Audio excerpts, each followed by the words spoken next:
तो राम राम दोस्तों, मैं अंकुश बर्मन और आप सभी को फिर से स्वागत है हमारे आज के इस वीडियो में। और दोस्तों, अगर आप बिगिनर है तो इस वीडियो के अंत तक जरूर देखिएगा, क्योंकि इस वीडियो में मैं कुछ जरूरी टिप्स आप लोगों को बताता रहूंगा। और पिछले पार्ट में आप लोगों ने तो यहाँ तक का आर्टवर्क देख ही लिया था, अब इसके आगे का आर्टवर्क आप लोगों को इस वीडियो में देखने को मिलेगी। और अब मैं इस पार्ट में मैं इसके बॉडी और पूरे ड्राइंग को ही कंप्लीट कर दूंगा। और अब मैं यहाँ हैंड को ड्रॉ करने के लिए पहले उसके ऊपर चारकोल पेंसिल से शेडिंग कर रहा हूँ और उसके बाद मैं इसे ब्लेंड कर दूंगा। और दोस्तों, अगर आपके पास चारकोल पेंसिल नहीं है तो आप ग्रेफाइट पेंसिल का भी यूज़ कर सकते हैं। 4B या 6B पेंसिल से भी आप शेडिंग कर सकते हैं आसानी से। अगर आपके पास चारकोल पेंसिल है तो आपको फर्स्ट लेयर में एकदम हल्के से शेडिंग करना है, क्योंकि फर्स्ट लेयर में आप डार्कली शेडिंग करेंगे तो आपको ब्लेंडिंग करने में बहुत प्रॉब्लम आ सकती है। तो यहाँ आप लोग देख सकते हैं दोस्तों कि मैंने यहाँ पहले शेडिंग करके उसके बाद इसके ऊपर मेकअप ब्रश से ब्लेंड कर रहा हूँ। और इसके बाद मैं इसके ऊपर और थोड़ा अच्छे से ब्लेंडिंग करने के लिए कान साफ करने वाली स्टिक से इसे ब्लेंड कर रहा हूँ। और उसके बाद मैं फिर से इसके ऊपर चारकोल पेंसिल से थोड़ा डार्कली शेडिंग करने की कोशिश करूँगा। तो यहाँ दोस्तों आप लोग देख सकते हैं कि मैं चारकोल पेंसिल से फिर से शेडिंग कर रहा हूँ हैंड पे। तो हमने शेडिंग कर दिया, उसके बाद मैं इसके ऊपर मेकअप ब्रश से अब ब्लेंड कर रहा हूँ। और मैं जहाँ पर ज़्यादा डार्क है वहाँ पर ही मैंने शेडिंग किया था और इसी पर मैं ब्लेंड कर रहा हूँ। तो जब मेकअप ब्रश से ब्लेंडिंग करना हो जाए तो इसे अच्छे से और स्मूथली ब्लेंडिंग करने के लिए मेकअप इस कान साफ करने वाली स्टिक का यूज़ कर रहा हूँ। और यहाँ मैं जहाँ पर ज़्यादा डार्क हो गया है वहाँ पर हाईलाइट देने के लिए स्किनेटेड इरेजर का यूज़ कर रहा हूँ। अब मैं यहाँ पर चारकोल पेंसिल से जहाँ पर डार्क करना रह गया था अच्छे से, वहाँ पर मैं फिर से चारकोल पेंसिल का यूज़ कर रहा हूँ और इसको मैं बाद में ब्लेंड भी कर दूँगा। और अब मैं यहाँ पर टी शर्ट को ड्रॉ करने जा रहा हूँ। और टी शर्ट को ड्रॉ करने से पहले उसके ऊपर मैं पहले शेडिंग करूँगा। और इसको शेडिंग करने के लिए मैं 3B पेंसिल का यूज़ कर रहा हूँ। पहले इसको हल्का शेडिंग करूँगा और इसके बाद इसके ऊपर मैं मेकअप ब्रश से हल्के से ब्लेंड भी कर दूँगा। अब यहाँ पर मैं जहाँ ज़्यादा डार्क है वहाँ पर ड्रॉ करने के लिए मैं 5B पेंसिल का यूज़ करके यहाँ पर डार्क पार्ट को ड्रॉ करूँगा। दोस्तों, मैं आप लोगों से फिर से कहना चाहता हूँ कि अगर आप इस वीडियो को स्किप करके देख रहे हैं तो आप लोगों को कुछ भी समझ में नहीं आएगी कि मैंने कैसे ड्राइंग को आर्टवर्क को ड्रॉ किया है।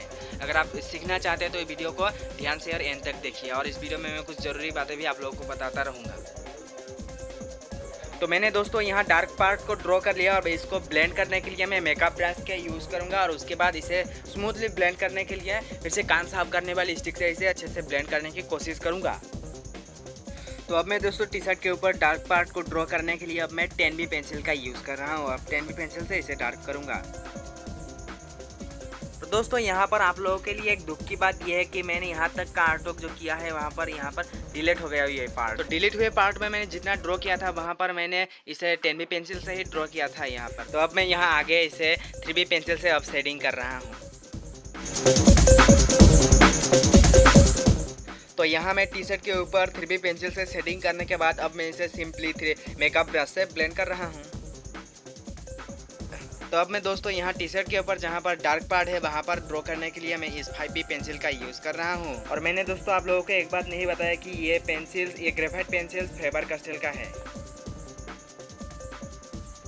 तो हमारा 5B पेंसिल से यहाँ तक का शेडिंग हो जाने के बाद अब मैं इसके ऊपर मेकअप ब्रश से हल्के से ब्लेंड कर रहा हूँ। तो अब मैं दोस्तों यहाँ पॉकेट के ऊपर ड्रॉ करने के लिए इस 10B पेंसिल का यूज़ कर रहा हूँ और 10B पेंसिल से इसे शेडिंग करूँगा। तो मैंने यहाँ दोस्तों टॉम्बो मोनो0 इरेजर से इस लाइन के नीचे हाईलाइट दे दिया। तो अब यहाँ मैं क्लॉथ के ऊपर हाईलाइट देने के लिए स्किनेटेड इरेजर का यूज़ कर रहा हूँ। और इसका आप यूज़ करके बहुत अच्छी तरीके से हाईलाइट दे सकते हैं अपने ड्राइंग। और ये इरेजर खासकर फेस के ऊपर हाईलाइट देने के लिए बेस्ट है। और अब मैं यहाँ 10B पेंसिल का यूज़ कर रहा हूँ और जहाँ पर हाईलाइट देना होगा वहाँ पर मैं टॉम्बो मोनो0 का भी इरेजर का भी यूज़ करूँगा।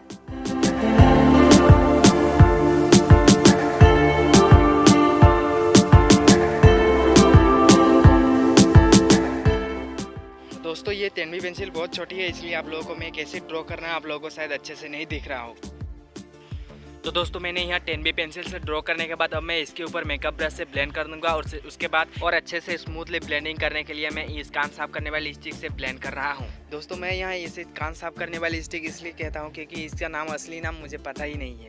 अगर आप लोगों में से किसी को इसका असली नाम पता है तो कमेंट में ज़रूर बता दीजिएगा। तो यहाँ मैं दोस्तों पॉकेट को ड्रॉ करने वाला हूँ। और पॉकेट को ड्रॉ करने से पहले मैं उसका आउटलाइन बनाने के लिए उसका आसपास के एरिया को टॉम्बो0 इरेजर से इरेज कर दे रहा हूँ। और अब मैं यहाँ ड्रॉ करने के लिए 5B पेंसिल का यूज़ कर रहा हूँ।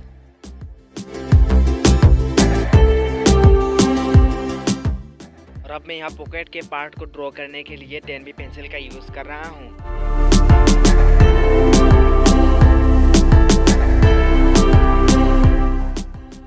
और अब मैं यहाँ सेटिंग किए हुए पार्ट को मेकअप ब्रश से ब्लेंड कर दूंगा। उसके बाद मैं यहाँ इसे अच्छे से ब्लेंड करने के लिए कान साफ करने वाले स्टिक का यूज़ करूँगा या कर रहा हूँ। और अब मैं यहाँ पॉकेट के ऊपर जहाँ पर ज़्यादा डार्क कर दिया है वहाँ पर मैं थोड़ा हाईलाइट देने के लिए, रियलिस्टिक लुक देने के लिए ग्रेडेड इरेजर का यूज़ कर रहा हूँ। और अब मैं यहाँ इस पार्ट को शेडिंग करने के लिए इस 5B पेंसिल का ही यूज़ कर रहा हूँ। और अब आपको पता ही होगा कि मैं यहाँ पर इसे ब्लेंडिंग करने के लिए इस मेकअप ब्रश का यूज़ कर रहा हूँ। और इसके बाद मैं इसे स्मूथली ब्लेंड करने के लिए कान साफ करने वाली स्टिक का भी यूज़ करूँगा। और मुझे कान साफ करने वाली स्टिक का सही नाम नहीं पता है, तो इसलिए मैं इस नाम का प्रयोग कर रहा हूँ। अगर आपको सही नाम इसका पता है तो मुझे कमेंट में ज़रूर बता दीजिएगा। तो यहाँ मैं दोस्तों टोम्बो मोनो 0 इरेजर का यूज़ यहाँ पर हाईलाइट देने के लिए यूज़ कर रहा हूँ। और यहाँ मैं स्मूथ हाईलाइट देने के लिए भी ग्रेडेड इरेजर का यूज़ कर रहा हूँ। तो मैं यहाँ दोस्तों शेडिंग करने के लिए 5B पेंसिल का ही यूज़ कर रहा हूँ। अब मैं दोस्तों यहाँ पर जहाँ पर हाईलाइट देना रह गया था और ड्रॉ करना रह गया था, सेटिंग करना रह गया था, बाकी रह गया था, वहाँ पर मैं इन सबको फिल कर रहा हूँ। तो यहाँ मैं दोस्तों कॉलर के ऊपर हल्का शेडिंग देने के लिए इस 3B पेंसिल का ही यूज़ कर रहा हूँ। तो अब मैं इसके ऊपर ब्लेंडिंग करने के लिए मेकअप ब्रश का यूज़ कर रहा हूँ। और कॉलर के यहाँ शार्प हाईलाइट देने के लिए मैं इस टोम्बो 0 इरेजर का यूज़ कर रहा हूँ। इसके बाद मैं दोस्तों कॉलर के ऊपर ड्रॉ करने के लिए या शेडिंग करने के लिए 10B पेंसिल का यूज़ कर रहा हूँ। और अब मैं यहाँ इसे ब्लेंड करने के लिए मेकअप ब्रश का ही यूज़ कर रहा हूँ। तो अब मैं दोस्तों फिर से 10B पेंसिल का ही यूज़ करके यहाँ पर भी ड्रॉ करने वाला हूँ। उसके बाद इस बार मैं इसे कान साफ करने वाली स्टिक से ही ब्लेंड करूँगा अच्छे से। और अब भी मैं कॉलर के आसपास के एरिया को हाईलाइट देने के लिए टोम्बो 0 इरेजर का यूज़ कर रहा हूँ।